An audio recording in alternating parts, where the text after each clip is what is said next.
बिस्मिल्लाहिर्रहमानिर्रहीम। अस्सलामुअलैकुम। I am Mohammad Waseem Saqib, your chemistry teacher. बेटा आज हमने एनएमडी कैट का लेक्चर नंबर 4 डिस्कस करना है, तो आइए चलते हैं बोर्ड की तरफ।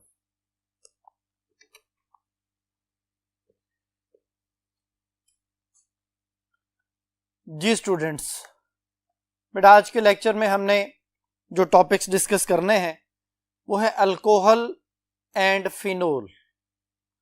अल्कोहल और फिनोल में हम अल्कोहल की क्लासिफिकेशन के बारे में पढ़ेंगे, जिसमें प्राइमरी सेकेंडरी टर्शरी अल्कोहल्स और जो मोनोहाइड्रिक हैं, डाइहाइड्रिक हैं, पॉलीहाइड्रिक अल्कोहल्स हैं, उनके बारे में जो ना डिस्कस करेंगे। रिएक्टिविटी के बारे में डिस्कशन होगी। फिनोल के बारे में डिस्कशन करेंगे बेटा। फिनोल के रिएक्शंस हैं, फिनोल की फिजिकल प्रॉपर्टीज हैं, एसिडिटी है, रिएक्टिविटी है, ये सारी बातें जो है वो आज के हमारे उस टॉपिक का हिस्सा होंगी। तो जी बेटा स्टार्ट करते हैं। इंट्रोडक्शन से हम स्टार्ट करेंगे, जिसमें क्लासिफिकेशन ऑफ अल्कोहल्स के बारे में हम डिस्कस करेंगे। तो देखते हैं बेटा अल्कोहल्स किनको कहा जाता है। अल्कोहल्स का जो जर्नल फार्मूला है वो लिखा जाता है जी ROH, यानी जिसमें OH ग्रुप होगा वो अल्कोहल है। Basically alcohol, phenol, ether, these are derivatives of water. ये वाटर के डेरिवेटिव होते हैं बेटा। और वाटर का जैसे फार्मूला है HOH, यहां पे H की जगह पे आप R ग्रुप लगा दें तो वो अल्कोहल बन जाएगा, जिसको मैं यूं लिख सकता हूं इस तरह से।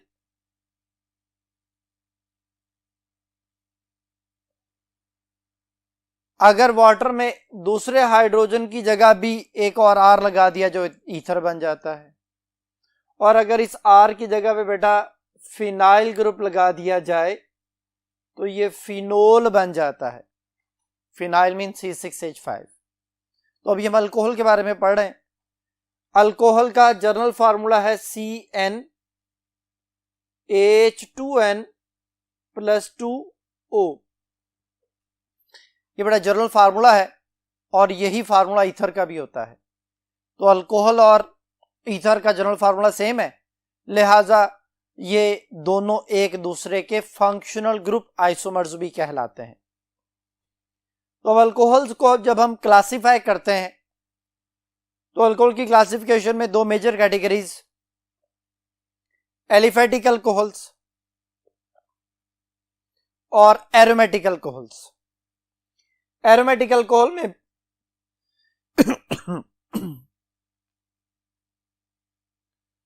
एरोमेटिक अल्कोहल्स में बेंजाइल अल्कोहल आता है। बेंजाइल अल्कोहल क्या है जी? बेंजीन के ऊपर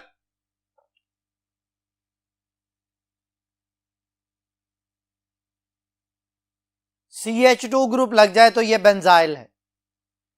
इसके साथ बेटा OH ग्रुप लगा देंगे तो बेंजाइल अल्कोहल, हम इसे एरोमेटिक अल्कोहल का नाम देते हैं। एलिफेटिक अल्कोहल्स जो हैं वो आगे क्लासिफाई होते हैं, डिवाइडेड होते हैं दो कैटेगरीज में। मोनोहाइड्रिक अल्कोहल्स हैं, फिर आगे डाइहाइड्रिक आ जाते हैं, ट्राइहाइड्रिक आ जाते हैं, पॉलीहाइड्रिक में उन्हें कहा जाता है। तो मैंने दो मेजर कैटेगरीज बनाई है, मोनोहाइड्रिक जिनमें एक OH आएगा, पॉलीहाइड्रिक जिनमें एक से ज्यादा OH आएंगे। अभी मैं आपको स्क्रीन पे इसकी कुछ एग्जांपल्स भी दिखाऊंगा। मोनोहाइड्रिक अल्कोहल्स में जो कैटेगरीज हैं जिनमें एक OH आता है, वो OH किस कार्बन से जुड़ा हुआ है उस हिसाब से भी इसको क्लासिफाई किया जाता है। तो वो प्राइमरी, सेकेंडरी और टर्शरी अल्कोहल्स की कैटेगरी में आ जाते हैं। अब हम इससे रिलेटेड कुछ एग्जांपल्स को भी डिस्कस करेंगे, लेकिन कुछ जो है ना वो स्लाइड्स आपके सामने स्क्रीन पे अभी आने लगी हैं। जो बेटा देखें, अल्कोहल्स की क्लासिफिकेशन और the basis of number of OH group, कि कितने OH ग्रुप जो हैं वो उस कार्बन के साथ अटैच हैं जो कि अल्केन या हाइड्रोकार्बन का हिस्सा है। तो सबसे पहले नंबर ऑफ OH ग्रुप के बुनियाद पे अगर एक OH ग्रुप है तो मोनोहाइड्रिक अल्कोहल।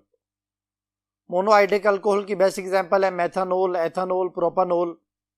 ये सारी उसकी एग्जांपल्स हैं, यहां पे आपको स्क्रीन पर नजर भी आ रही हैं।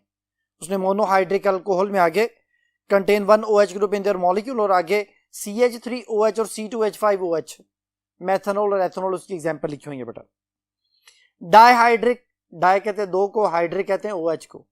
दो OH वाले ग्रुप जिनमें हमारे पास ग्लाइकोल्स आ जाते हैं।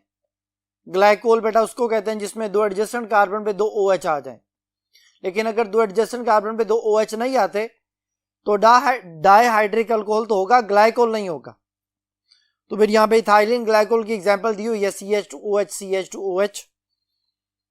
तो उसका IUPAC ने भी साथ मेंशन किया हुआ इथेन डायोल यानी containing 2 OH group. Trihydric alcohol के नाम से जाहिर है 3 OH ग्रुप होंगे और इसकी बेस्ट एग्जांपल ग्लिसरोल है, ग्लिसरीन भी कहते हैं, प्रोपेन 1 2 3 ट्रायोल भी कहा जाता है। मैं इनके स्ट्रक्चर बनाता हूं यहां पे। जी बेटा जो ग्लिसरोल है CH2 CH CH2 तीनों के साथ एक एक OH आ जाए तो इसे हम ट्राइहाइड्रिक अल्कोहल 1 2 3 प्रोपेन ट्रायोल का नाम देते हैं। इसको पॉलीहाइड्रिक अल्कोहल भी कह सकते हैं, ट्राइहाइड्रिक अल्कोहल भी कहा जाता है। अगर 3 से भी ज्यादा OH ग्रुप आ जाएं तो फिर पॉलीहाइड्रिक अल्कोहल्स कहलाते हैं।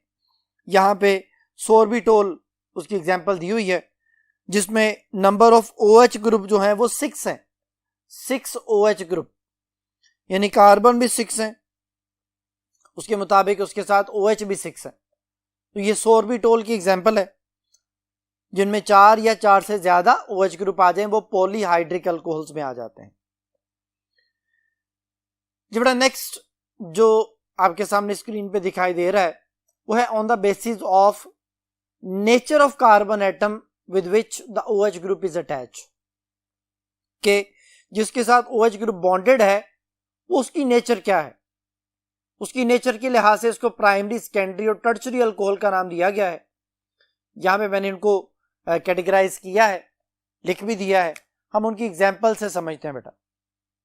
ये देखें यहां पे प्राइमरी अल्कोहल जिनमें OH जिस कार्बन से अटैच है अगर वो डायरेक्टली फर्दर एक कार्बन से अटैच है तो प्राइमरी अल्कोहल है। जैसे एथेनॉल है CH3 CH2OH, लेकिन जरूरी नहीं कोई भी कंपाउंड हो सकता है। जैसे यहां पे देखें CH3 CH3 CH2OH। तो कॉन्सेप्ट क्या है कि जिस कार्बन से फंक्शनल ग्रुप अटैच है वो डायरेक्टली एक कार्बन से अटैच हो, उस कार्बन को बेटा अल्फा कार्बन कहा जाता है। अगर अल्फा एक बीटा कार्बन से अटैच है तो वो प्राइमरी अल्कोहल है। बीटा कार्बन कौन सा होता है? जो अल्फा कार्बन से डायरेक्टली अटैच होता है। यहां पे देखें ये अल्फा कार्बन है, उसके साथ डायरेक्टली एक कार्बन अटैच है, एक बीटा कार्बन है। तो ये दोनों एग्जांपल्स जो है वो प्राइमरी अल्कोहल की हैं। पहली एथेनॉल है और दूसरी आइसोब्यूटाइल अल्कोहल या 2 मिथाइल 1 प्रोपानोल, इसका IUPAC नेम है। ये दोनों प्राइमरी अल्कोहल में आ गए। सेकेंडरी अल्कोहल में आ जाएं 2 प्रोपानोल लिखा हुआ है CH3 CHOH CH3। ये बेटा 2 प्रोपानोल है और जिस कार्बन से फंक्शनल ग्रुप अटैच है वो अल्फा है। अल्फा के साथ डायरेक्टली 2 कार्बन अटैच है तो ये बीटा कार्बन हो गए जी। तो 2 बीटा कार्बन आ गए तो फिर हम इसे सेकेंडरी अल्कोहल का नाम देते हैं। 2 प्रोपानोल उसकी एग्जांपल है। या CH3 CHOH CH2 CH3। तो ये 2 ब्यूटानोल सेकेंडरी ब्यूटाइल अल्कोहल, ये हमारे पास सेकेंडरी अल्कोहल्स में आ जाते हैं। फिर आते हैं टर्शरी अल्कोहल्स में। टर्शरी अल्कोहल में 2 मिथाइल 2 प्रोपानोल दिया हुआ है। ये है जी 2 मिथाइल 2 प्रोपानोल बेटा CH3, ये CH3OH आ गया। OH जिस कार्बन से अटैच है वो डायरेक्टली 3 कार्बन से अटैच है, यानी ये अल्फा कार्बन है। अल्फा के साथ डायरेक्टली 3 बीटा कार्बन आ जाए तो ये टर्शरी अल्कोहल्स में आ जाता है बेटा। इसका नाम टर्शरी ब्यूटाइल अल्कोहल है। तो ये वाली जो 3 कैटेगरीज आई, प्राइमरी, सेकेंडरी, टर्शरी, ये on the basis of nature of the carbon atom which is bonded to the OH group. तो अब हमारे पास 2 कैटेगरीज आ गई, नंबर ऑफ OH ग्रुप और नेचर ऑफ कार्बन एटम। तो हम इससे रिलेटेड जो है वो कुछ MCQs को डिस्कस करते हैं। जी बेटा जी, पहला सवाल जो है वो इसके स्ट्रक्चर के हवाले से है। Alcohol molecule have similar geometry to that of water and it has bond angle. कहते अल्कोहल की जो ज्योमेट्री है वो वाटर के मॉलिक्यूल की तरह से है और इसका बॉन्ड एंगल क्या होता है। पहली ऑप्शन है 109.5 डिग्री, दूसरी ऑप्शन है 107.5 डिग्री, तीसरी ऑप्शन है 105 डिग्री और चौथी ऑप्शन है 102 डिग्री। जी बेटा, अब वो कह रहे चूंकि वाटर से मिलती जुलती है तो वाटर की ज्योमेट्री होती है बेंट शेप और वाटर का बॉन्ड एंगल होता है 104.5। तो 104.5 के करीब करीब 105 था, तो 105 इसका आंसर है, जो कि चार्ली ऑप्शन है। जी बेटा, अब हमने अल्कोहल की प्रेपरेशन को डिस्कस करना है। तो प्रेपरेशन को पहले डिस्कस करते हैं, फिर उससे रिलेटेड MCQ को डिस्कस करेंगे। जी बेटा, अल्कोहल को कैसे प्रिपेयर किया जा सकता है? अल्कोहल को प्रिपेयर करने के बहुत सारे तरीके हैं। आप अल्केन की ऑक्सीडेशन करें, एक दफा अल्केन की ऑक्सीडेशन करने से हमारे पास अल्कोहल बन जाता है। इसी तरह अगर आपके पास अल्कीन है तो आप उसमें हाइड्रेशन करें, वाटर की एडिशन को हाइड्रेशन कहा जाता है, जो कि H2SO4 की मौजूदगी में होती है। या आप किसी भी अल्काइल हैलाइड की हाइड्रोलिसिस कर लें, जो भी हाइड्रोलिसिस के नतीजे में रिजल्ट बनेगा वो अगर जो है वो किसी अल्कली के साथ हाइड्रोलिसिस की जा रही है तो फिर वो अल्कोहल रिजल्ट होगा। और यहां पे तीसरे नंबर पे जो मेथड है वो है रिडक्शन ऑफ एल्डिहाइड या कीटोन्स, उससे भी हमारे पास अल्कोहल्स बनते हैं। तो देखें जी, पहले नंबर पे हाइड्रेशन ऑफ अल्कोहल की बात करते हैं। एक अनसिमेट्रिकल अल्कीन है, हम H2SO4 को इसमें ऐड करते हैं। H2SO4 को मैंने तोड़ के लिखा है, H फिर O SO3H, ये H2SO4 है, तोड़ के लिख लिया बेटा।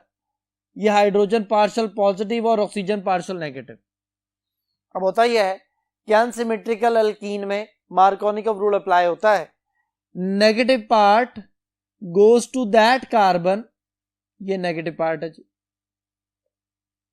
ये बेटा उस कार्बन के पास जाता है which has less number of hydrogens, और हाइड्रोजन बेटा इसके पास आ गया, तो ये बन जाएगा, ये वाला जो कार्बन है वो CH3 हो जाएगा, आ गया जी।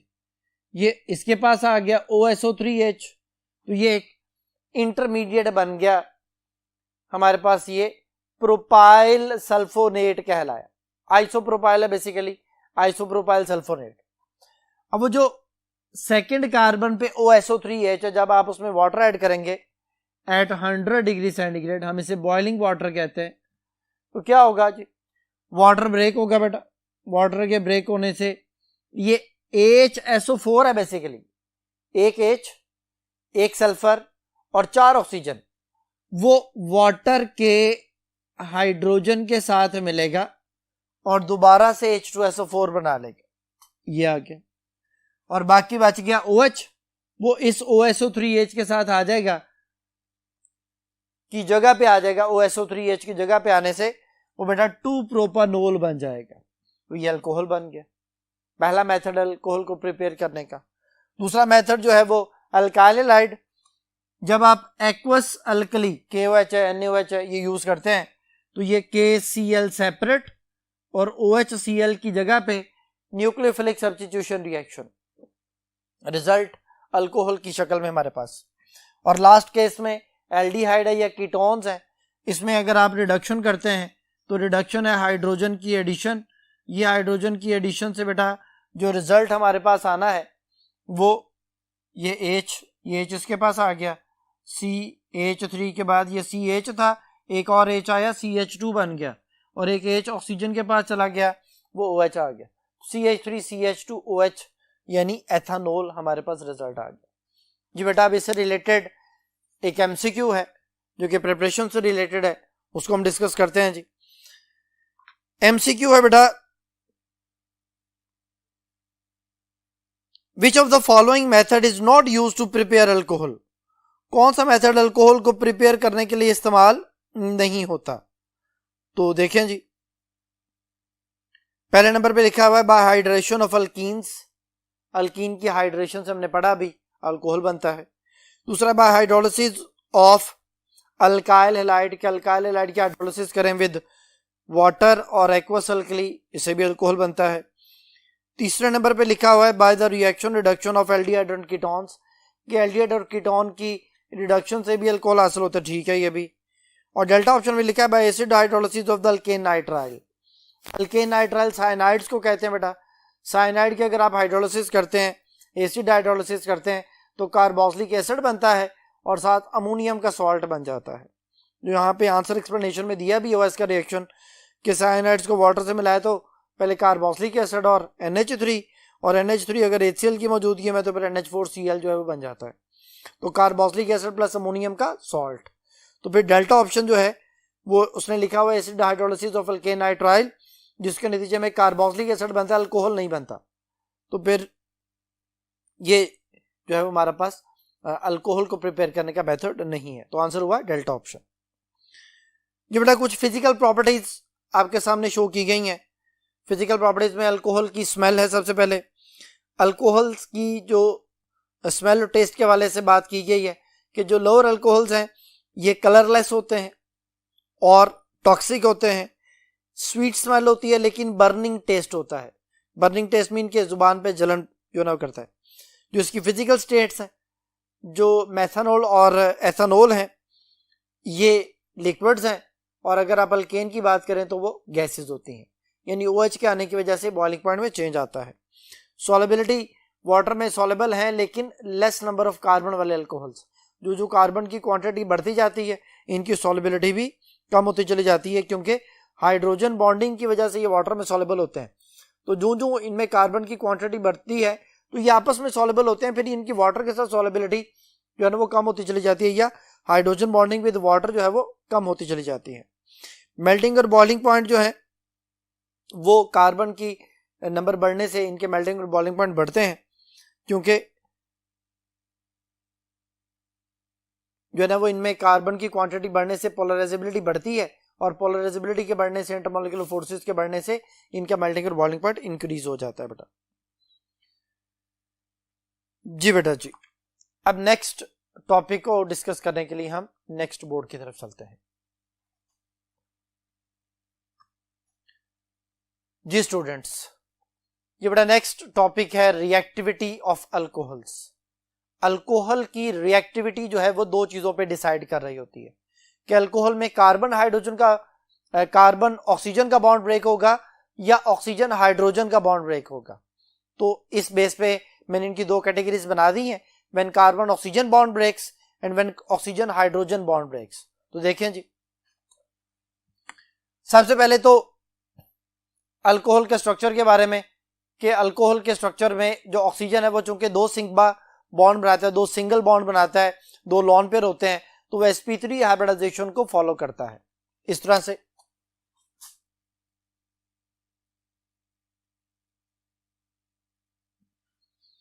वो जो स्टेरिक नंबर का फार्मूला है कि नंबर ऑफ सिग्मा बॉन्ड और लॉन पेयर को काउंट करते हैं, अगर आंसर 4 आ जाए तो sp3 हाइब्रिडाइजेशन। दो सिग्मा बॉन्ड है, दो लॉन पेयर है, 4 आंसर आता है sp3 हाइब्रिडाइजेशन है बेटा। चूंकि कार्बन ऑक्सीजन के बॉन्ड में इलेक्ट्रॉननेगेटिविटी का डिफरेंस मौजूद है, इसलिए वो अच्छा खासा पोलर बॉन्ड कहलाता है, और इसी वजह से अल्कोहल्स आर पोलर कंपाउंड्स। ये पोलर कोवलेंट बॉन्ड की वजह से हाईली पोलराइज्ड होते हैं बेटा। ये दो तो इसकी ऑक्सीजन के हवाले से जो ना वो आप कह लेंगे प्रॉपर्टीज आ गई। अब रिएक्टिविटी कि जब ये बॉन्ड ब्रेक होना है तो मैं इसको दो कैटेगरीज में डिवाइड करता हूं। मैं बच्चों को कहता हूं बेटा आप बेसिक और एसिडिक के कॉन्सेप्ट से याद कर लें, आपको याद रखने में आसानी होगी। जैसे यहां पे देखें,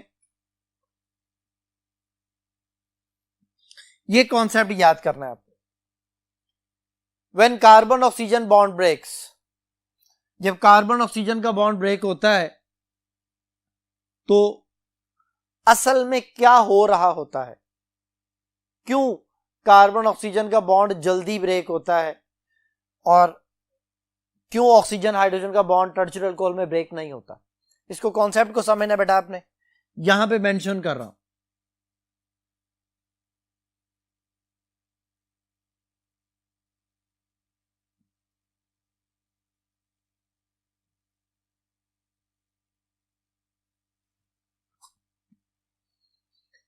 जी बेटा, मैंने टर्शियरी अल्कोहल को लिखा है, अब इसको आपने कॉन्सेप्ट समझना है।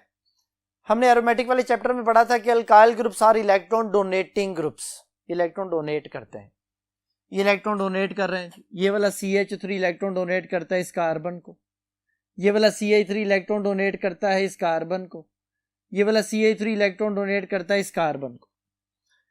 तीनों ने डोनेट किया उस सेंट्रल कार्बन को। अब उसके बाद उस कार्बन से इलेक्ट्रॉन किसने छीनने? ऑक्सीजन ने। ऑक्सीजन की इलेक्ट्रॉनिक कार्बन से ज्यादा है।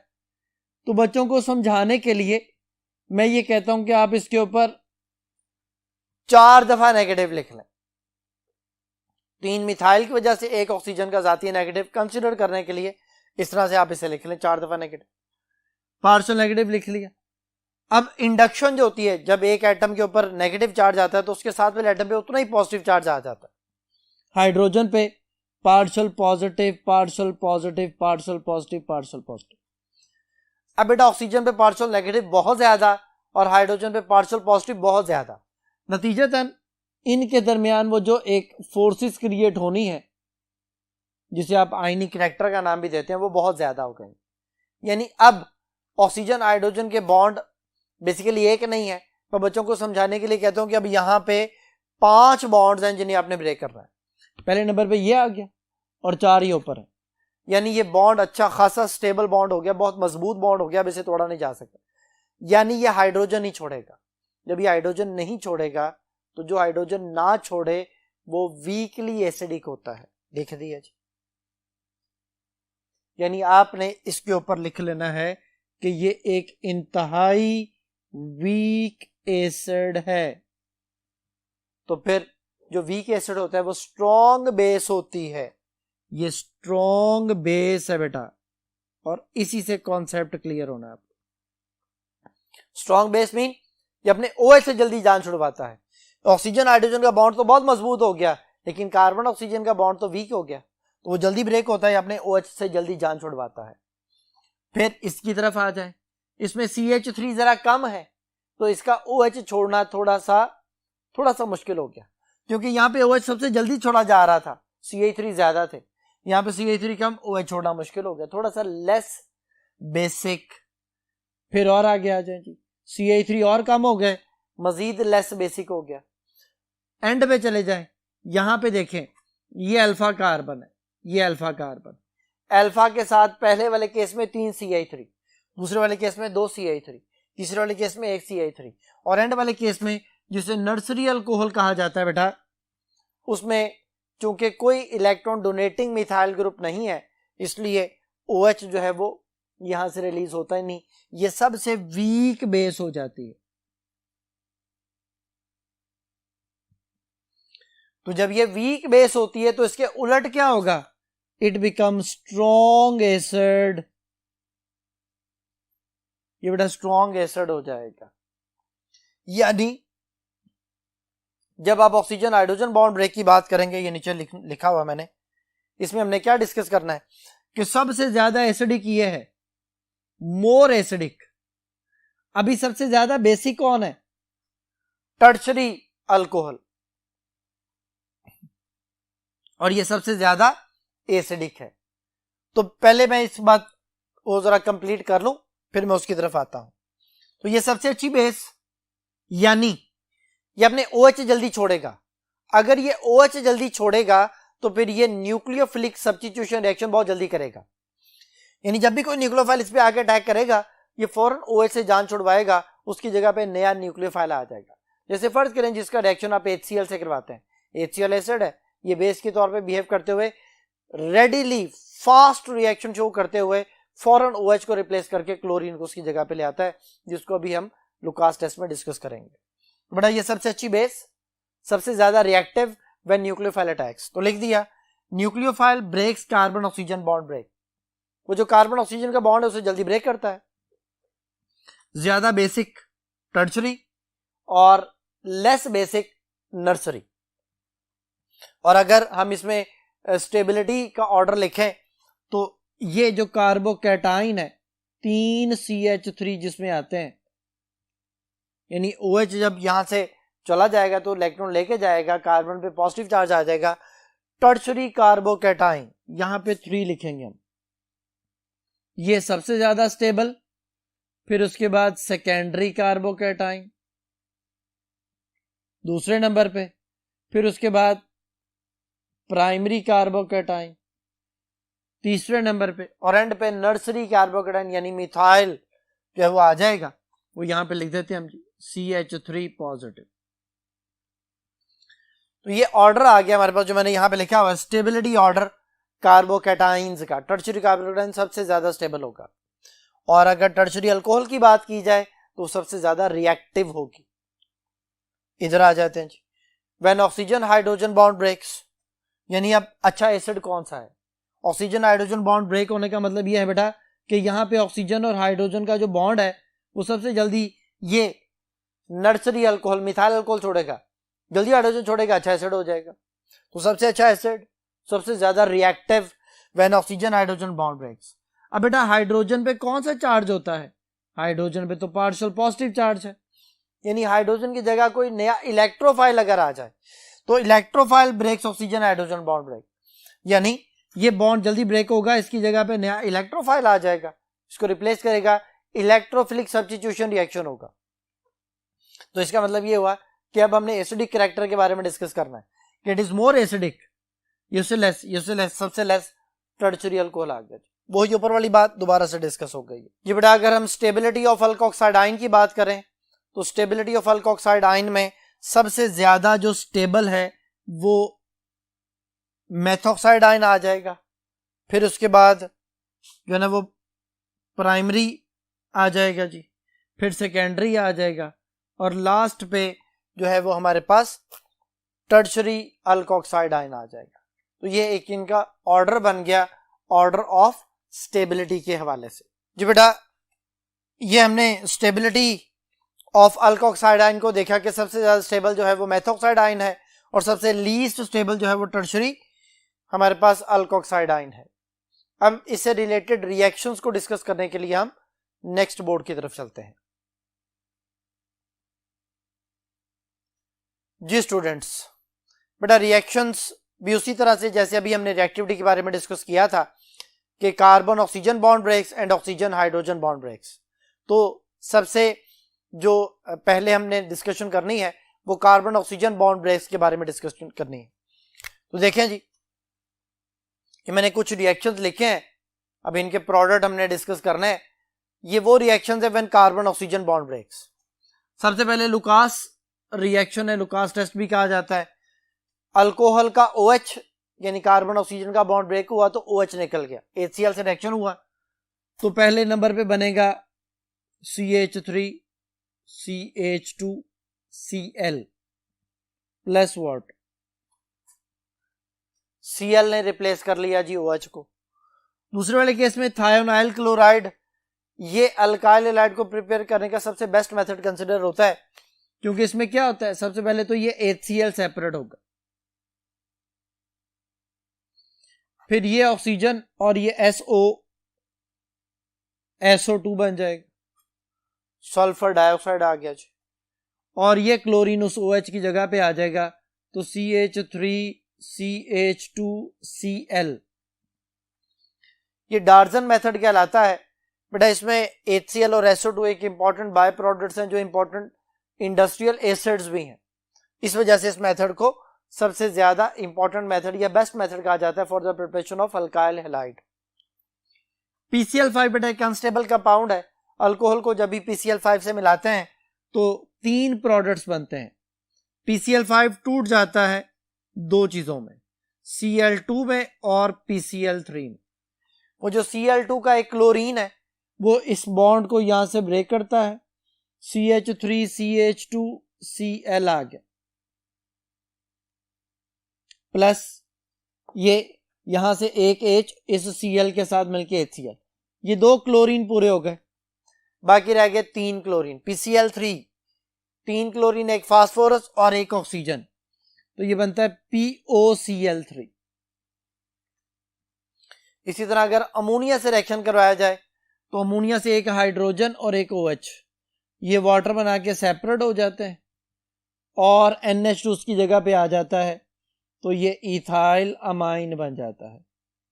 ये सारे वो रिएक्शन से जिनमें OH पे कौन सा चार्ज है, नेगेटिव, तो नेगेटिव चीज तो न्यूक्लियोफाइल होती है, तो ये सारे रिएक्शन वो रिएक्शन है जिनमें न्यूक्लियोफिलिक सब्स्टिट्यूशन हुई, एक न्यूक्लियोफाइल ने दूसरे न्यूक्लियोफाइल को रिप्लेस किया। पहले तीनों केसेस में chlorine as a nucleophile behave कर रहा है और आखिरी वाले केस में NH2 न्यूक्लियोफाइल के तौर पे बिहेव कर रहा है, जो कि थोरियम ऑक्साइड की मौजूदगी में रिएक्शन होता है। ये जो डार्जन रिएक्शन है पायरिडीन की मौजूदगी में, और जो पहला लुकास था वो zinc chloride anhydrous zinc chloride की मौजूदगी में रिएक्शन हो रहा होता है। नेक्स्ट जो 3 रिएक्शन है, इनमें अल्कोहल का ऑक्सीजन हाइड्रोजन का बॉन्ड ब्रेक होगा। जैसे यहां पे देखें जी, ये अल्कोहल का H और एसिड का OH, ये सेपरेट हो गया, वाटर बना के लहदा हो गया। ये ऑक्सीजन थोड़ा सा सेपरेट लिख देते हैं जी, ये ऑक्सीजन आ गया जी। अब ये चीज और ये आपस में जुड़ते हैं तो CH3 CH2O C double bond O CH3 plus water, ये बेटा एस्टर की फॉर्मेशन है, इसका नाम है इथाइल एसीटेट। ये इथाइल है, ये एसीटेट है। इथाइल एसीटेट एक एस्टर है। एस्टर्स को हम फ्लेवर्स के लिए यूज करते हैं। फ्लेवर में 2 चीजें आ जाती हैं, स्मेल एंड टेस्ट। कि स्मेल किसी फल से मिलती जुलती होगी, टेस्ट भी उसी फल से मिलता जुलता होगा, तो इसे फ्लेवर के तौर पे से यूज किया जाता है बेटा। और दूसरे नंबर पे अल्कोहल का हाइड्रोजन सोडियम उसको रिप्लेस करता है, तो ये बनता है सोडियम एथ ऑक्साइड। यानी यहां पे ये 2 हाइड्रोजन जो हैं, ये क्या करते हैं जी, ये दोनों हाइड्रोजन यहां से गैस बन के रिप्लेस हो जाते हैं, रिलीज हो जाते हैं। इनकी जगह पे सोडियम आ जाता है, सोडियम एथॉक्साइड, सॉल्ट बन गया। और लास्ट वाले केस में अल्कोहल का हाइड्रोजन और जो मेटल Mg मैग्नीशियम मेटल है, ग्रिग्नार्ड रिएजेंट, इसमें मैग्नीशियम मेटल पॉजिटिव, उसके साथ वाला कार्बन नेगेटिव है, नेगेटिव कार्बन इस पॉजिटिव हाइड्रोजन पे अटैक करता है, CH4 अल्केन बना लेता है, प्लस MgCl है, और बेटा ये O CH2CH3,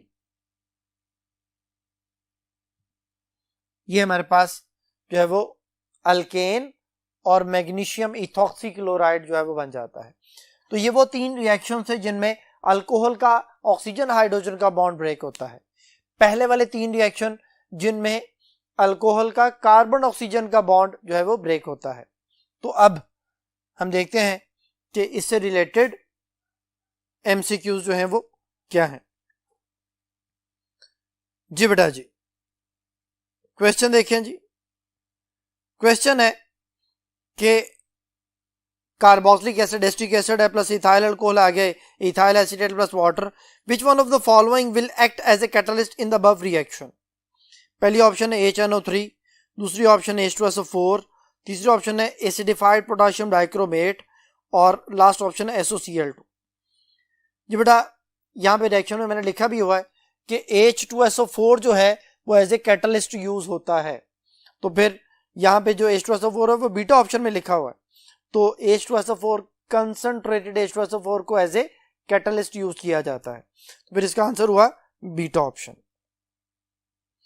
अब नेक्स्ट जो टॉपिक है हमारे पास वो है ऑक्सीडेशन ऑफ अल्कोहल। तो ऑक्सीडेशन ऑफ अल्कोहल को हम देखते हैं कि कौन कौन सी अल्कोहल से कौन कौन से रिजल्ट हमारे पास आते हैं। वो देखें जी, सबसे पहले नंबर पे हमारे पास जो अल्कोहल है वो है इथाइल अल्कोहल, प्राइमरी अल्कोहल। मैं इसको बच्चों को समझाने के लिए ये हाइड्रोजन अलग अलग लिख देता हूं।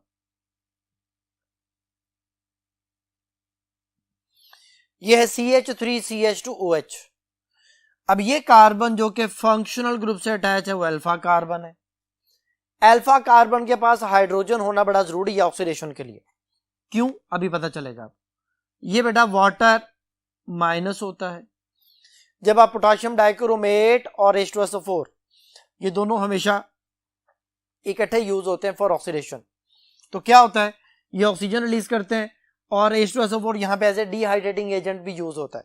वाटर माइनस होता है, वाटर माइनस होता है, कार्बन के 2 बॉन्ड खाली होते हैं, बाकी क्या बचता है CH3CH, CH3CH, कार्बन के 2 बॉन्ड खाली हुए, वहां पे आके ऑक्सीजन लगा, ये एल्डिहाइड प्लस वाटर, ये हमारे पास जो है वो जो एल्डिहाइड प्लस वाटर आ गया। तो ये प्राइमरी अल्कोहल था, प्राइमरी अल्कोहल की ऑक्सीडेशन हुई, एल्डिहाइड एज ए रिजल्ट जो है वो हमारे पास आ गया। अब हमने देखना है कि अगर सेकेंडरी अल्कोहल हो जिसमें अल्फा कार्बन के साथ डायरेक्टली 2 कार्बन जुड़े हो तो क्या होता है। उसी तरह से अल्फा कार्बन के साथ जो हाइड्रोजन है हम उसे अलहदा से मेंशन करते हैं बेटा। अब ये देखें, ये वाटर माइनस होता है। इस वाटर के माइनस होने से, इसको मैं जरा सही तरह से करके लिख लेता हूं, ये वाटर माइनस होगा, उसी तरह कार्बन के 2 बॉन्ड खाली होंगे, तो आगे रिजल्ट क्या आएगा CH3 double bond O plus water. तो बेटा ये देखें अब ये कीटोन आ रहा है। तो पहले वाले केस में एल्डिहाइड बन रहा था, दूसरे वाले केस में कीटोन रिजल्ट बन रहा है। तो आप ये कह सकते हैं कि प्राइमरी अल्कोहल से एल्डिहाइड और सेकेंडरी अल्कोहल की ऑक्सीडेशन से कीटोन बनता है। और जो टर्शरी अल्कोहल है उसमें जरा गौर करें तो अल्फा कार्बन के पास हाइड्रोजन है ही नहीं, ये वो कार्बन है जो फंक्शनल ग्रुप से जुड़ा है, इसके पास कोई हाइड्रोजन नहीं, अल्फा हाइड्रोजन नहीं है। जब अल्फा हाइड्रोजन नहीं है तो फिर इसमें ऑक्सीडेशन तो नहीं हो सकती, तो फिर क्या होगा, फिर डिहाइड्रेशन होगी। अल्फा से OH,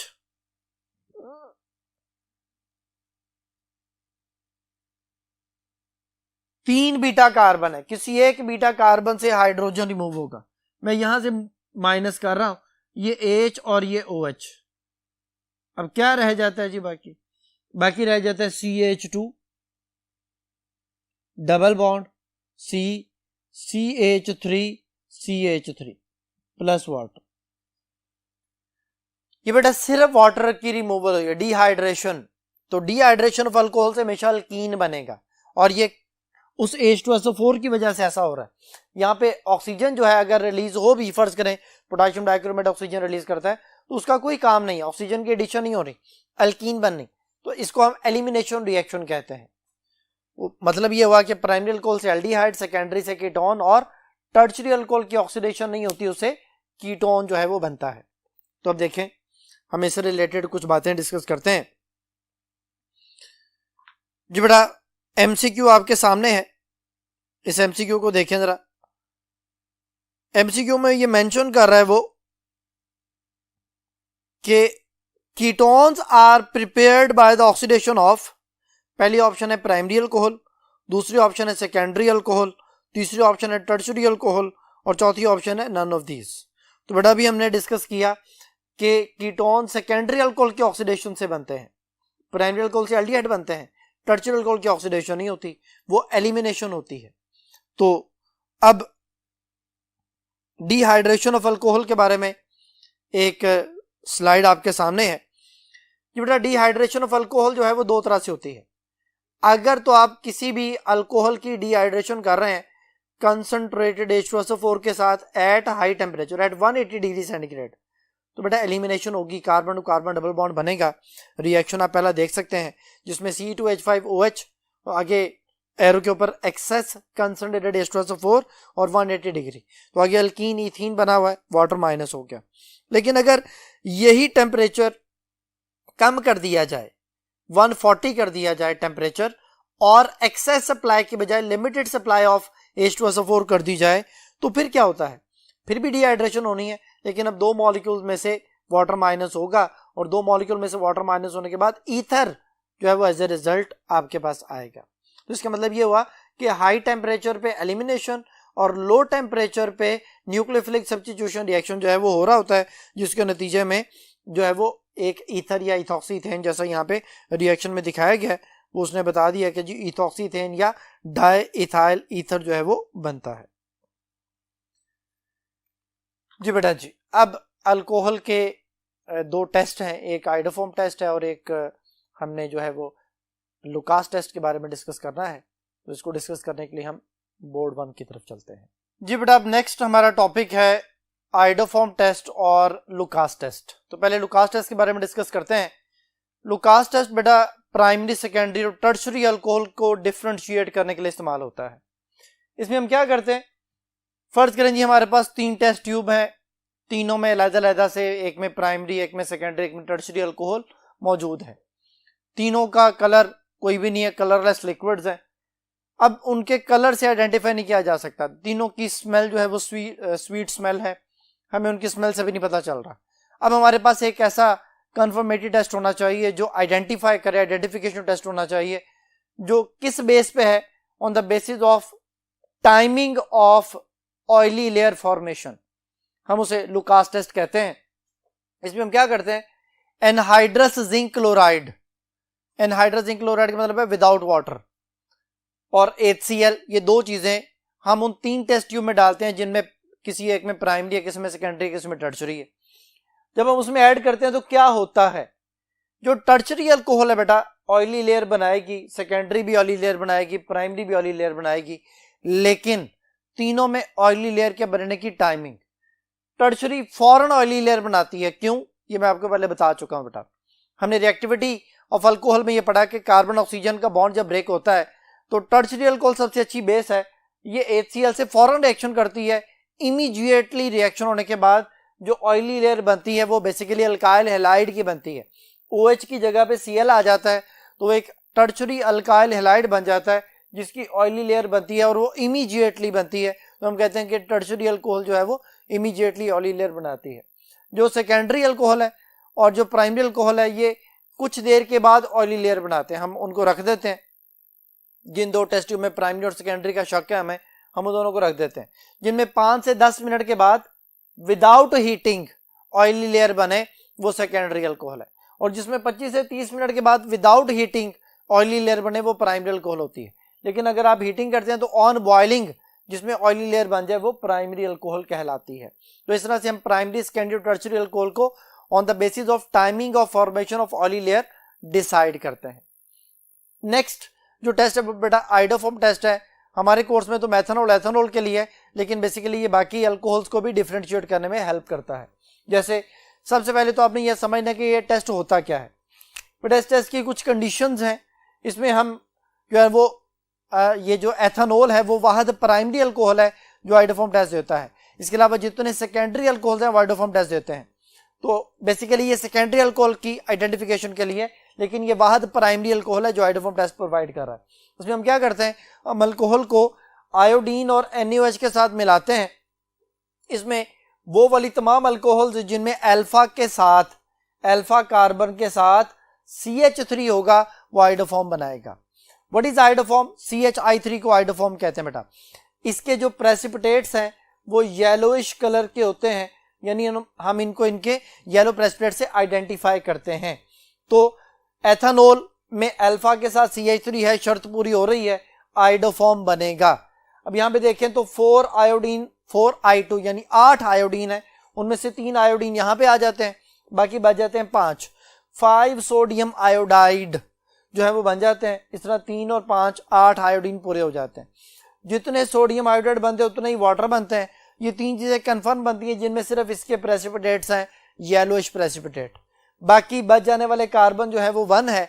जितने कार्बन बच जाए उतने कार्बन वाला कार्बोक्सिलिक एसिड, यानी बनता तो फॉर्मिक एसिड है लेकिन फॉर्मिक एसिड स्टे नहीं करता। क्यों? क्योंकि सॉल्यूशन में आपने एक स्ट्रॉन्ग बेस डाली हुई है, वो स्ट्रॉन्ग बेस क्या करती है, उसे सॉल्ट में कन्वर्ट कर देती है। तो जो फॉर्मिक एसिड है वो सोडियम फॉर्मेट में चेंज हो जाता है बेटा। तो इस तरह ये 4 प्रोडक्ट बनते हैं। अब नेक्स्ट जो है वो हमारे पास 2 प्रोपानोल है, सेकेंडरी अल्कोहल है। अल्फा के साथ 2 CH3 है, लेकिन हमें कम से कम एक CH3 रिक्वायर्ड था, शर्त पूरी हो रही है। आयोडीन NaOH से रिएक्शन होने के बाद ये CHI3 yellow precipitate plus 5 sodium iodide 5 water, ये 3 चीजें कंफर्म बन गई। बाकी बच जाने वाले कार्बन बेटा ये हैं, ये 2 कार्बन वाला एसिड बनना था, एसिटिक एसिड, लेकिन उसका सॉल्ट बनता है सोडियम हाइड्रोक्साइड की वजह से, तो सोडियम एसीटेट बन जाता है। इस तरह आप 2 ब्यूटानोल, 2 पेंटानोल, 2 हेक्सानोल सब का टेस्ट लिख सकते हैं, तो सारे हाइड्रोफॉर्म टेस्ट देंगे।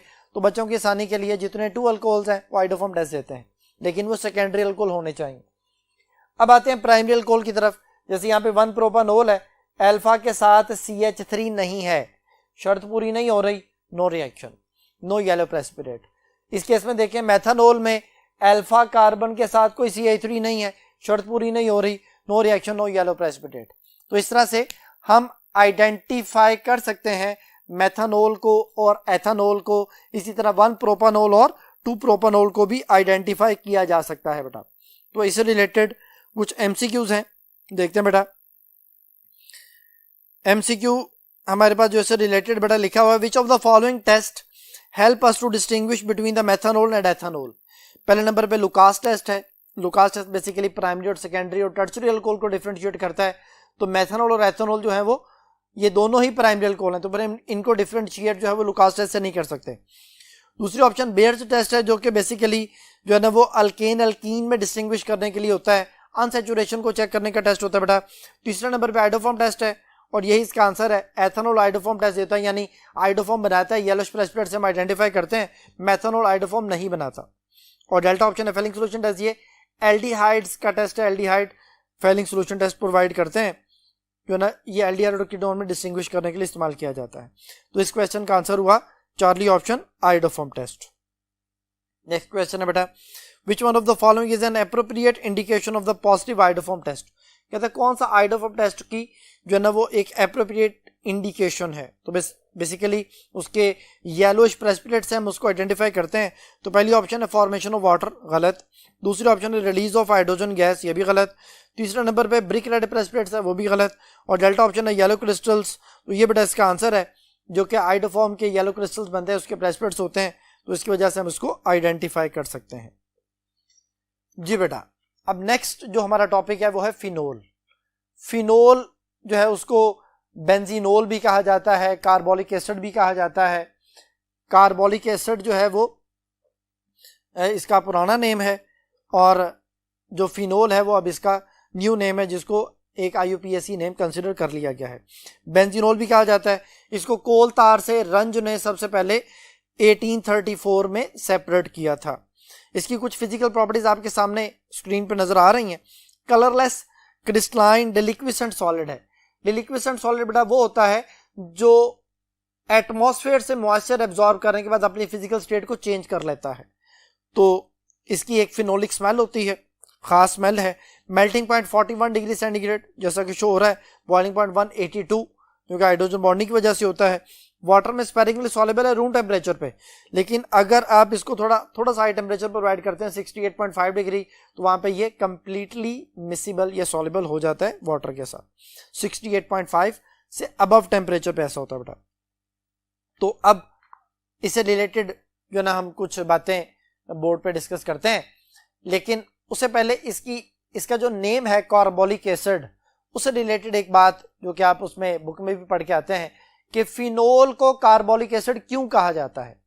बेटा फिनोल अपना हाइड्रोजन रिलीज करता है और रिलीज करने के बाद अपने 5 रेजोनेंस कॉन्ट्रीब्यूटिंग स्ट्रक्चर बनाता है। हाइड्रोजन छोड़ने के बाद वो जो 5 रेजोनेंस कॉन्ट्रीब्यूटिंग स्ट्रक्चर हैं वो हाइड्रोजन छोड़ने के बाद बनते हैं। तो हम कहते हैं कि जो चीज जितने ज्यादा कॉन्ट्रीब्यूटिंग स्ट्रक्चर बनाता है उतनी ज्यादा स्टेबल होती है, और ये हाइड्रोजन के रिलीज के बाद ऐसा होता है।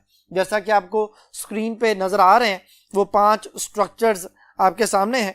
बेसिकली MCQ है, MCQ के आंसर में लिखे हुए हैं, तो मैं MCQ पढ़ देता हूं, फिर हम उसके आंसर को डिस्कस करते हैं। The acidity of phenol is due to, पहले नंबर पे ऑप्शन है नेचर ऑफ फिनोक्साइड आयन। दूसरे नंबर पे double bond in the benzene ring, ये दूसरी ऑप्शन है। चार्ली ऑप्शन है नेचर ऑफ बेंजीन और डेल्टा ऑप्शन है हाइड्रोक्सिल ग्रुप। तो बेटा आंसर एक्सप्लेनेशन में अल्फा ऑप्शन है nature of phenoxide ion. Hydrogen छोड़ने के बाद, जैसा मैं अभी बता रहा था, हाइड्रोजन छोड़ने के बाद वो जो बेंजीन है उसके ऊपर जो ऑक्सीजन है उसके ऊपर नेगेटिव चार्ज आ जाता है, इट बिकम फिनोक्साइड आयन। वो जो फिनोक्साइड आयन है उसका जो ऑक्सीजन के ऊपर नेगेटिव है वो बेंजीन के ऊपर सर्कुलेट करता है, और बेंजीन पे 3 जगहों पे नेगेटिव आता है, जिनमें 2 ऑर्थो है और एक पैरा है। तो इस वजह से हम ये कहते हैं कि OH ग्रुप जो है वो ऑर्थो पैरा डायरेक्टर है, या 2,4 डायरेक्टर है, या रिंग एक्टिवेटिंग ग्रुप है, या इलेक्ट्रॉन डोनेटिंग ग्रुप भी इसे कहा जाता है। इसकी बेटा जो हमारे पास Ka वैल्यू है जो कि एसिडिक करैक्टर को डिसाइड कर रही होती है, वो 1.3 इंटू 10⁻⁻10 जो है इसकी वैल्यू होती है, Ka वैल्यू। और हम ये कह सकते हैं कि नेचर ऑफ फिनोक्साइडाइन, उसकी जो स्टेबिलिटी ऑफ फिनोक्साइडाइन है उसकी वजह से हम इसको एसिडिक जो है ना वो नाम देते हैं, या कार्बोलिक एसिड का नाम दिया जाता है। इसमें नेगेटिव चार्ज जो बेंजीन के ऊपर सर्कुलेट कर रहा है, इसे हम बोलते हैं कि ये डीलोकलाइज्ड हो रहा है, और इसकी जो स्पेसिफिक पोजीशंस हैं वो ऑर्थो और पैरा पोजीशंस हैं। और ये सारी जो डीलोकलाइजेशन है, इस तरह की कोई भी डीलोकलाइजेशन जो है वो आपको अल्कोहल में दिखाई नहीं देती। तो अब बेटा इसके कुछ रिएक्शंस हैं, उन रिएक्शंस में अगेन कैटेगरीज हैं कि reaction due to OH group और reaction due to benzene group. तो हम डिस्कस करते हैं बेटा इनको। बेटा ये 3 रिएक्शन आपके सामने लिखे गए हैं जिनमें बेंजीन के ऊपर लगे हुए OH ने रिएक्शन करना है। तो reaction due to OH group, OH जो है वो अगर हम उसको NaOH के साथ मिलाते हैं तो चूंकि ये कार्बोलिक एसिड है, कार्बोलिक एसिड, तो एसिड और बेस के रिएक्शन से बड़ा सॉल्ट बनता है। तो ये अपने H को छोड़ता है, बेस अपने OH को छोड़ती है, वाटर बनता है, सोडियम फिनॉक्साइड सॉल्ट बन जाता है। इसी तरह अगर इसको जिंक के साथ, जिंक डस्ट के साथ मिलाया जाए तो ये बेंजीन को प्रिपेयर करने के लिए भी इस्तेमाल किया जाता है। बेंजीन प्लस जिंक ऑक्साइड जो है वो सेपरेट होता है। इसी तरह अगर इसको हम मिलाते हैं एसिटाइल क्लोराइड के साथ NaOH की मौजूदगी में, तो ये फिनाइल एसीटेट, ये फिनाइल और ये जो हिस्सा है that is called acetate, phenyl acetate plus HCl जो है वो इसकी फॉर्मेशन होती है। तो बेटा ये वो 3 रिएक्शन है जिनमें फिनोल जो है वो अपने OH ग्रुप को इन्वॉल्व कर रहा है, बेंजीन रिंग का कोई काम नहीं है। लेकिन नेक्स्ट रिएक्शन अगर आप देखें तो इसमें बेंजीन रिंग में OH ग्रुप वैसे क्या वैसा ही है, उसके ऊपर जो बेंजीन के ऊपर बेंजीन जो फिनाइल ग्रुप है उसके ऊपर जो हाइड्रोजन है वो रिप्लेस होते हैं। तो इसमें हम ये कहते हैं कि ये अपने ऑर्थो पैरा डायरेक्टिंग इफेक्ट की वजह से आने वाले ग्रुप को अपने ऑर्थो या पैरा पोजीशन पे अटैच करता है। तो देखें अगर इसको HNO3 के साथ मिलाते हैं H2SO4 के साथ लेस टेम्परेचर पे, less number of moles of HNO3, तो हमारे पास 2 प्रोडक्ट बनते हैं, ऑर्थो नाइट्रोफिनोल और पैरा नाइट्रोफिनोल। लेकिन अगर आप ज्यादा मोल्स HNO3 के H2SO4 की मौजूदगी में रिएक्शन करवाते हैं विद हाई टेम्परेचर और फिनोल का रिएक्शन होता है तो फिर पिक्रिक एसिड बनता है। ये 2 पे OH नंबर 1 पे अटैच है, 2 पे नाइट्रो है, 4 पे नाइट्रो है, 6 पे नाइट्रो है, तो 2,4,6 ट्राई नाइट्रोफिनोल या पिक्रिक एसिड भी इसे कहा जाता है। ये बेटा HNO3 के साथ रिएक्शन के साथ ही है। तो ये पिक्रिक एसिड की फॉर्मेशन भी इसी वजह से हो रही है कि OH ग्रुप जो है वो इलेक्ट्रॉन डोनेटिंग है, आने वाले ग्रुप को ऑर्थो और पैरा पे अटैच कर रहा है। और अगर H2SO4 के साथ रिएक्शन करवाया जाए तो फिर SO3H ग्रुप जो है, SO3H ग्रुप या तो ऑर्थो पोजीशन पे लग जाता है या पैरा पे, और इन दोनों की परसेंटेजेस होती हैं। ये जरा लेस परसेंटेज में होता है क्योंकि ये दोनों एक दूसरे को रिपेल कर रहे होते हैं, ये थोड़ी ज्यादा परसेंटेज में होता है। जो नेम किस कैटेगरी के नेम में आते हैं कि हम इसको मेजर फंक्शनल ग्रुप कहते हैं, और इसके साथ OH ऑर्थो पोजीशन पे है तो ortho hydroxy benzene sulphonic acid, और ये para hydroxy benzene sulphonic acid कहलाता है। अब इसी से रिलेटेड कुछ और रिएक्शंस को डिस्कस करने के लिए हम नेक्स्ट बोर्ड की तरफ चलते हैं। जी स्टूडेंट्स, बेटा फिनोल का कंफर्मेटरी टेस्ट जो है वो भी जो है वो ब्रोमीन के साथ चेक किया जाता है। ब्रोमीन जो है वो ब्रोमीन का जो टेस्ट है CCl4 की मौजूदगी में अगर हम किसी अल्कीन के साथ करवाएं तो उसमें उसका जो ब्राउन कलर है वो डिसअपीयर हो जाता है, रेडिश ब्राउन कलर डिसअपीयर हो जाता है।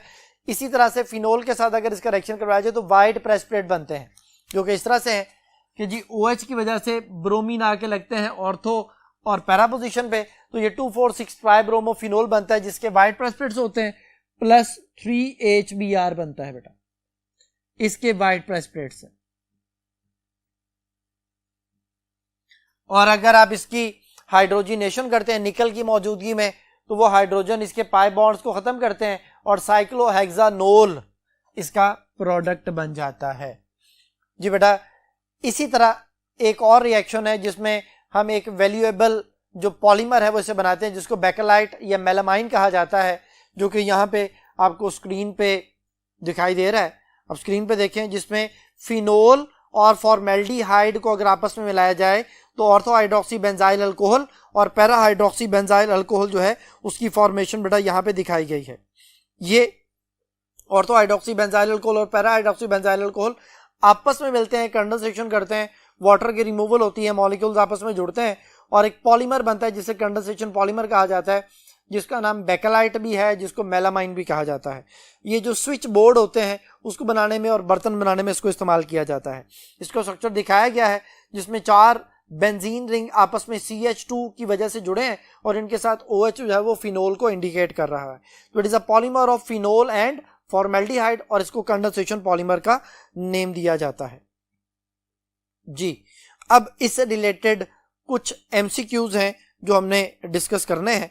तो सबसे पहले बेटा जो MCQ हमारे सामने है वो Ka वैल्यू ऑफ फिनोल के हवाले से। बेटा Ka वैल्यू ऑफ फिनोल जो है वो कितनी है, अभी मैंने आपको इसकी वैल्यू बताई थी। अल्फा ऑप्शन है 1.3 10⁻⁻10, यही इसका आंसर है बेटा। बीटा ऑप्शन है 1.7 × 10⁻⁻10, गलत हो गया जी। चार्ली ऑप्शन है 2.0 × 10⁻⁻10, ये भी गलत है। और डेल्टा ऑप्शन है 1.3 10⁻10, पॉजिटिव 10 लिखा हुआ, ये भी गलत है। तो Ka वैल्यू ऑफ फिनोल जो है 1.3 10⁻⁻10 है। इसी से रिलेटेड अगर हम बाकियों को कंपेयर करें तो बेटा कार्बोक्सिलिक एसिड की वैल्यू जो है वो सबसे ज्यादा Ka वैल्यू है। इसका मतलब है कि ऑर्गेनिक कंपाउंड में सबसे ज्यादा जो एसिडिक है वो कार्बोक्सिलिक एसिड्स होते हैं। फिर दूसरे नंबर पे फिनोल या कार्बोलिक एसिड आ जाता है 10⁻⁻10। तीसरे नंबर पे बेटा मेथानोल आता है 10⁻⁻12। फिर वाटर आता है 10⁻⁻16 और एट द एंड जो है वो एथानोल 10⁻⁻18 आ जाता है। इसका मतलब है मेथानोल ज्यादा एसिडिक है देन वाटर। तो ये Ka वैल्यू जो है वो डिसाइड कर रही है। तो ये इनकी एसिडिक स्ट्रेंथ का ऑर्डर भी आप कह सकते हैं, मैंने डिक्रीजिंग ऑर्डर लिख दिया है। अब इसी से रिलेटेड MCQ देखें। The relative acid strength of the carboxylic acid, water, ethanol and phenol has the following order of decreasing acidic strength. The decreasing acidic strength का ऑर्डर क्या है मैंने आपके सामने लिखा हुआ है। अब हमने देखना कि कौन सी ऑप्शन इससे मैच करती है। कार्बोक्सिलिक एसिड नंबर 1 पे, फिर फिनोल, अल्फा ऑप्शन में देखें carboxylic acid, then phenol, then ethanol, then water, गलत हो गया जी। Phenol, carboxylic acid, ethanol, water, ये भी गलत हो गया। Carboxylic acid, phenol, water, then ethanol, ये सही है बेटा। डेल्टा ऑप्शन में वाटर सबसे पहले लिख दिया, वो भी गलत हो गया। तो मैंने अभी वैल्यूज जो आपके सामने लिखी हुई हैं उसके मुताबिक कार्बोक्सिलिक एसिड, फिर फिनोल, फिर वाटर, देन एथेनॉल। तो ये बेटा चार्ली ऑप्शन इसका आंसर बन रहा है। नेक्स्ट क्वेश्चन है बेटा, aqueous phenol decolourises bromine water to form a white precipitate, what is the structure of the white precipitate formed. कहते वो जो व्हाइट प्रेसिपिटेट बनते हैं उनका स्ट्रक्चर क्या है। तो अभी मैंने आपको बताया कि फिनोल के ऊपर ब्रोमीन आके जुड़ जाता है ऑर्थो और पैरा पे, तो ये बनता है 2,4,6 ट्राइब्रोमोफिनोल। तो देखें जी 2,4,6 ट्राइब्रोमोफिनोल अल्फा ऑप्शन में लिखा हुआ है और यही इसका आंसर बेटा, बाकी ऑप्शन इसे मैच नहीं कर रहे। Picric acid behave like an acid but it is a, next MCQ है, पिक्रिक एसिड जो है वो एक एसिड है लेकिन ये एक क्या है। पहली ऑप्शन है फिनोल, दूसरी ऑप्शन है कार्बोक्सिलिक एसिड, तीसरी इनऑर्गेनिक एसिड, चौथी अल्कोहल। ये बेटा ये एक फिनोल है क्योंकि पिक्रिक एसिड का IUPAC ने अभी मैंने बताया था 2,4,6 ट्राइब जो है ना वो नाइट्रोफिनोल, 2,4,6 ट्राई नाइट्रोफिनोल की वजह से ये एक फिनोल बन गया। नेक्स्ट क्वेश्चन है बेटा, when phenol is reduced in the presence of the zinc dust we gate.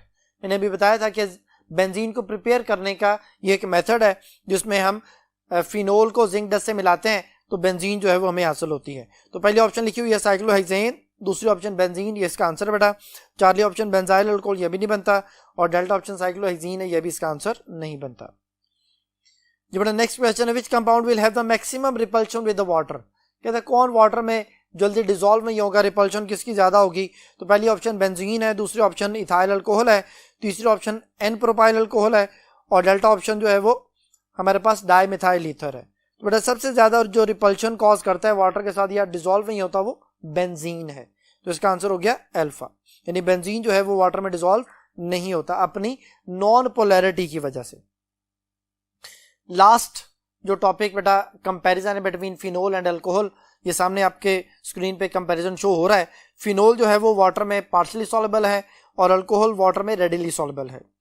Phenol की फिनोलिक स्मेल होती है, अल्कोहल की जो है वो प्लेजेंट ऑर्डर है, स्वीट स्मेल आप कह सकते हैं। फिनोल का जो Ka वैल्यू है 3 इंटू 10⁻⁻10 है और अल्कोहल की 10⁻16 -18 की रेंज में आती है।